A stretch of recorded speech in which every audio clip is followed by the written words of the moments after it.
नमस्कार, सच न्यूज़ 24/7 में आपका स्वागत है। मैं हूं प्रोफेसर अशोक कपूर। आज एक बड़ी खबर आ रही है कि जो कुश्ती पहलवान हैं जो आंदोलन कर रहे थे 35 दिनों से जंतर मंतर पर, उन्होंने ऐलान किया है कि वे अपने जो मेडल हैं उसको आज शाम 6 बजे हरिद्वार में गंगा में बहा देंगे।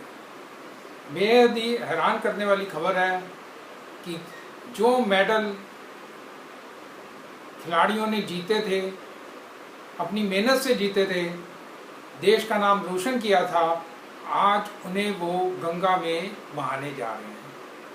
क्यों गंगा में बहाने जा रहे हैं,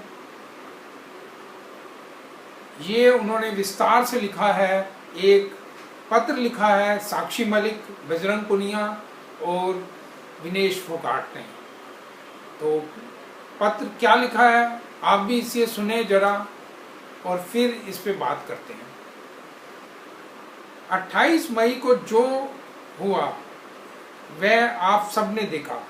पुलिस ने हम लोगों के साथ क्या व्यवहार किया, हमें कितनी बर्बरता से गिरफ्तार किया। हम शांतिपूर्ण आंदोलन कर रहे थे, हमारे आंदोलन की जगह को भी पुलिस ने तहस नहस कर हमसे छीन लिया और अगले दिन गंभीर मामलों में हमारे ऊपर ही FIR दर्ज कर दी।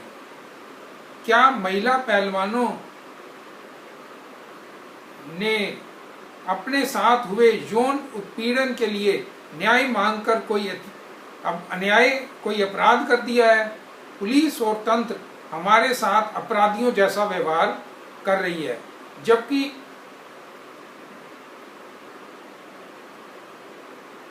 जबकि उत्पीड़ित खुली सभाओं में हमारे ऊपर फफ्तियां कस रहा है। टीवी पर महिला पहलवानों को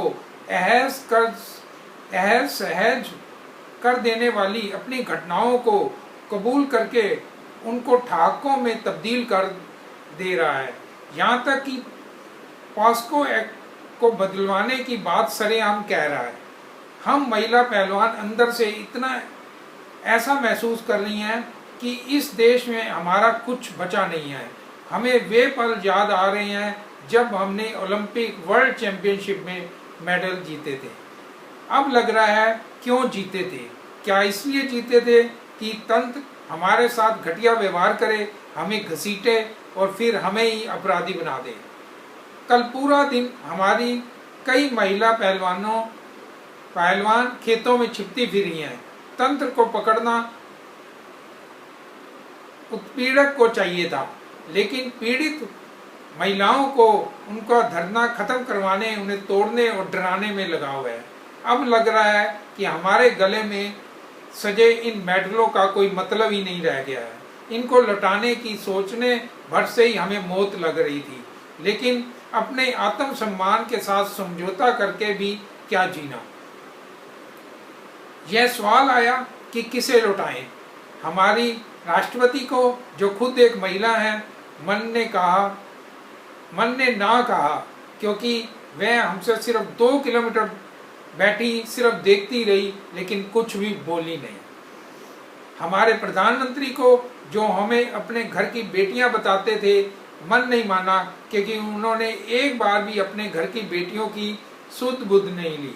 बल्कि नई संसद के उद्घाटन में हमारे उत्पीड़क को बुलाया और तेज सफेदी वाली चमकदार कपड़ों में फोटो खिंचवा रहा था। उसकी सफेदी हमें चुभ रही थी, मानो कह रही थी कि मैं ही तंत्र हूँ। इस चमकदार तंत्र में हमारी जगह कहाँ है? भारत के बेटियों की जगह कहाँ है? क्या हम सिर्फ नारे बनकर या सत्ता में आने भर का एजेंडा बनकर रह गई हैं? ये मेडल अब हमें नहीं चाहिए, क्योंकि इन्हें पहनना हमें मुखौटा बनाकर सिर्फ अपना प्रचार करता है यह तेज सफेदी वाला तंत्र, और फिर हमारा शोषण करता है। हम उस शोषण के खिलाफ बोलें तो हमें जेल में डालने की तैयारी कर लेता है।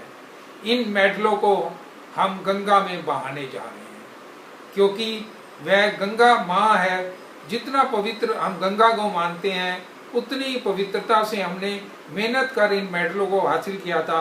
ये मेडल हमारे देश के लिए ही पवित्र हैं।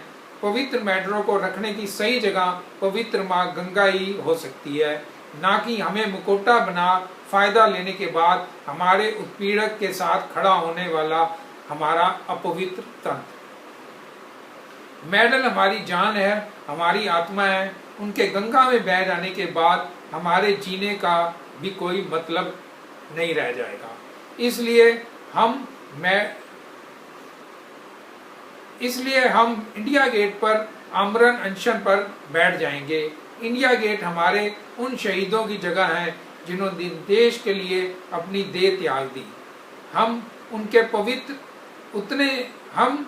उनके जितने पवित्र तो नहीं है, लेकिन अंतर्राष्ट्रीय स्तर पर खेलते वक्त हमारी भावना भी उन सैनिकों जैसी ही थी।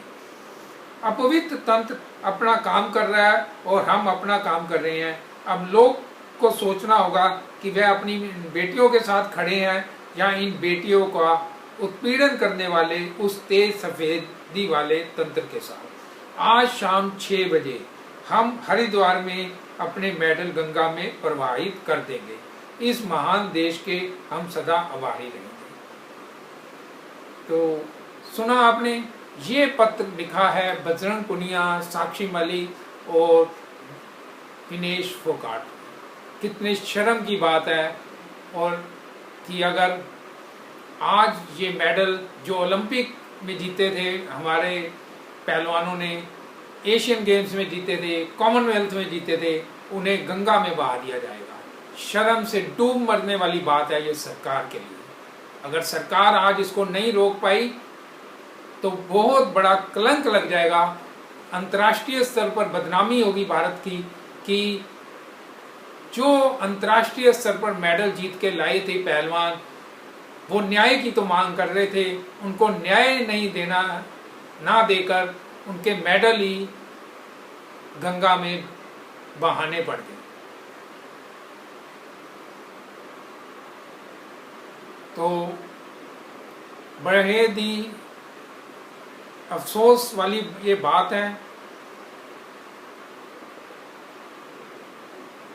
जो पहलवान है वो मेडल बहाने के लिए हरिद्वार के लिए निकल चुके हैं।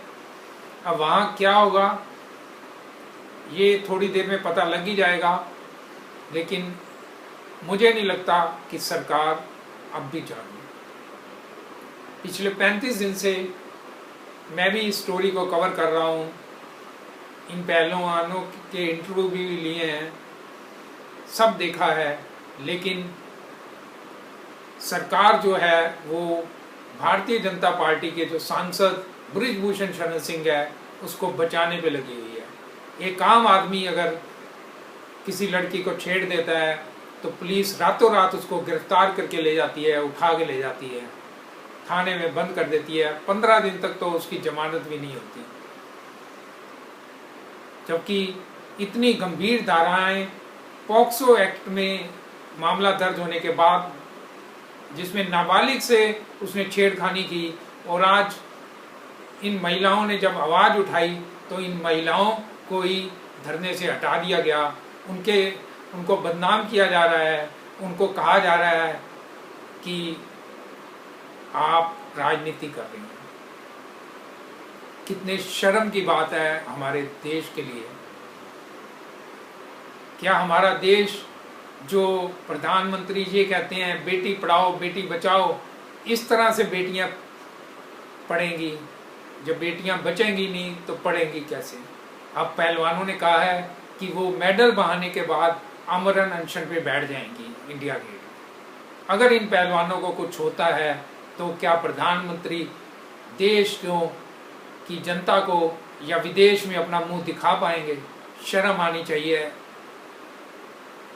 प्रधानमंत्री को, जो चुप्पी साध कर बैठे हुए हैं और एक शब्द नहीं बोले। जब मेडल मिलते थे तो उनको चाय पे बुलाते थे, उन्हें अपनी बेटियां कहते थे, और जब वो न्याय की मांग कर रही हैं तो वो चुप्पी साधे बैठे हुए हैं, सिर्फ एक नेता को बचाने के लिए जो माफिया है, जिसके ऊपर 40 से ज्यादा केस है। क्या सरकार डरी हुई है उनसे? और देखिए हालात इतने खराब हैं कि 28 तारीख को जब मीडिया भी कवरेज करने के लिए वहाँ जंतर मंतर पे जाता है तो हमें भी वहाँ पे रोक दिया जाता है, अंदर जाने नहीं दिया जाता जंतर मंतर पे, कि तस्वीरें सामने ना आ जाएं।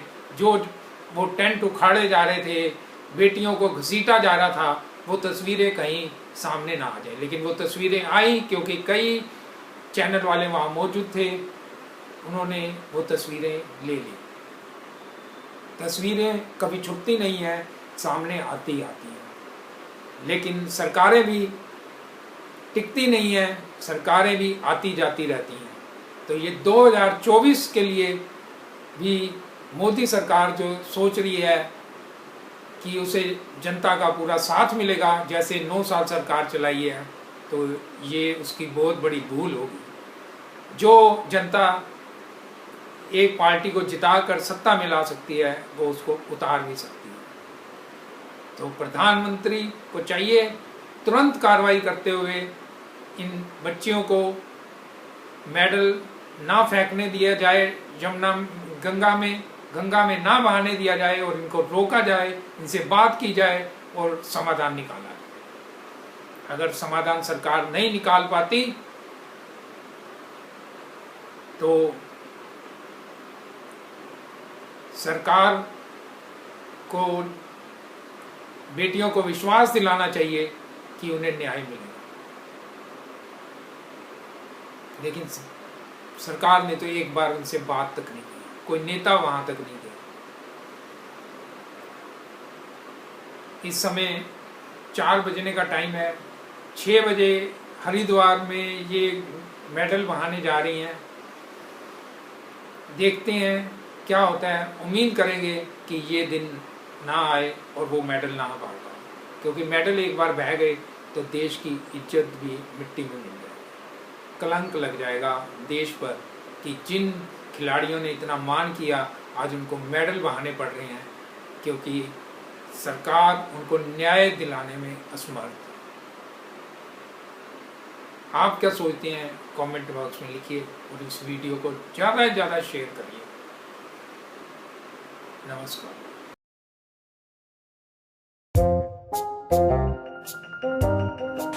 हाय राहुल। हाय रिचा, अच्छा एक बात बताओ, तुम इंग्लिश समझ लेते हो, बोल क्यों नहीं पाते हो? इंग्लिश समझ तो लेता हूँ लेकिन मेरे को ना हेजिटेशन होती है इंग्लिश बोलने में। राहुल, तुम्हें एनसीएल इंग्लिश क्लासेस ज्वाइन करनी चाहिए। और तुम्हें पता है यहाँ पर एक एक बच्चे को पर्सनल अटेंशन दी जाती है। क्या आप इंग्लिश नहीं बोल पाते हैं? परेशान ना हो, अब आप इंग्लिश बोलने लगेंगे। Join NCL English classes. Learn English in 60 hours. Contact 9315813596.